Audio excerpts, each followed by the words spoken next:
Hey folks, Todd at Freedom Fighter Tactical. Welcome to the channel. In this video, we are going to tune a Freedom Fighter Tactical trigger kit that has been installed on a Benelli M4 trigger assembly that is hanging up. And this is an infrequent problem, but it's about 1% of our trigger kit sales need to have an adjustment. And if you look at this trigger assembly that I've got, there's a lot of things going on this trigger assembly, and if anything is off by even, a few thousandths anywhere, or if there's a few things off that are off by a thousandth here, a thousandth there, it could make the difference and cause the trigger to hang up on the disconnector. And this is the symptom right here that you see in the video. The trigger is, it hasn't fully reset. It needs to be off that disconnector.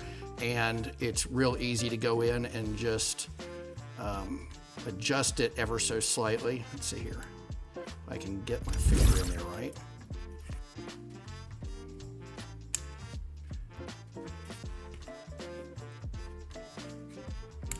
Here we go. And there it is. Now it's set properly and can fire. But when it resets, it gets hung up again. So that's the problem that we're solving. And like I said, it's very uncommon to have this problem. I mean, if you sell 100 trigger kits and 1 or 2 people have to do this, that's pretty uncommon. But it's common enough because it's one of our best-selling items that I deal with this on a regular basis, and I've always meant to do a video on how to address this. And here we go. So I've got it reset, and you can actually do this while the trigger and everything is in here. You can do it very easily. So what I'm gonna do is I've got this Husky file kit that I got. I don't remember where I got it, but I'm gonna go with what I think is the least aggressive file in here. And while the disconnector is still in there, I'm gonna attempt to remove just ever so slightly a little bit of material so that it will not catch the trigger any longer. And I'm gonna wanna remove right off of the hook, right off the tip if I can, just enough material that it gives it some clearance. It's so small that you might not even create any dust. So I'm gonna take my flat file and I'm gonna go in there. It'd be better if I set it down. And I'm just gonna ever so gently. Let's try it again. Okay, so I'm gonna reset it. Not quite enough. I'm gonna have to remove a little more.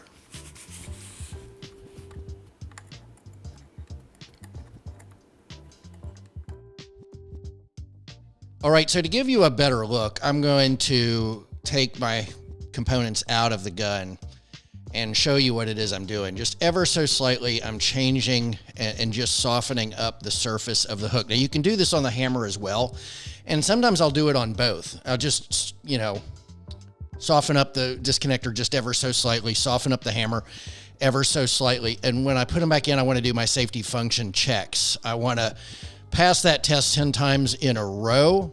What I'll check it 10 times over and make sure, I'll do the safety function check 10 times over to make sure that it is working. So safety function check is basically you reset the hammer and you pull the trigger once and you hold the trigger back, and then you try to let go, and if it doesn't fire, you have successfully checked it. And then if you pull it again, boom, working condition, works great every time. So you do those 10 times, do the safety function 10 times, make sure it's working, and you have done the job and got it done. And it really isn't hard. You can hack on it on 2 places, and you shouldn't have to remove much material at all, but you can, the little hook on the hammer and the hook on the disconnector. They just have to be softened just enough to accommodate whatever's going on in here. And there's a real good chance that Benelli had to make this change at the factory as well.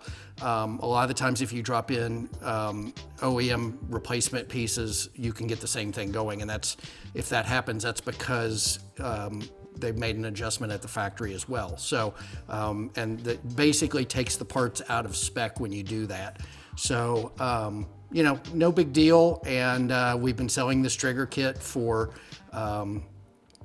16 years now, roughly. I mean, it's a great part. It's easy to work on, and it will serve you a lifetime.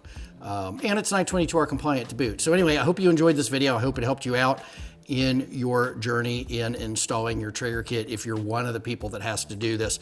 And then one thing before I close out, a couple of options are, this happens more often. This is an aluminum housing, and this is actually a vintage Traeger kit from Freedom Fighter Tactical, but it almost always happens on a polymer housing. So a lot of times you can change the polymer housing out and it gets rid of the problem completely.